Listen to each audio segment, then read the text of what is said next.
इंसान का होना उसके ना होने तक है, उसका हासिल ला हासिल तक, उसकी आरज़ुएं शिकस्त आरज़ू तक, खूने आरज़ू तक, उसकी तवानाई व सेहत बीमारी तक, और उसकी सारी तगोतास उसके अपने मुरकत तक, उसकी बुलंद परवाज़ी उसकी वापसी तक,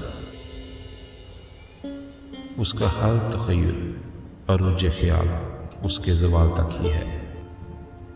लिहाजा इंसान अपनी हस्ती को खालिक का एहसान समझकर कबूल करे तो उसकी सलामती है।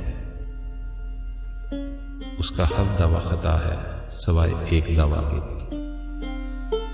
कि वो नातवां, बेबस और आजिज़ है।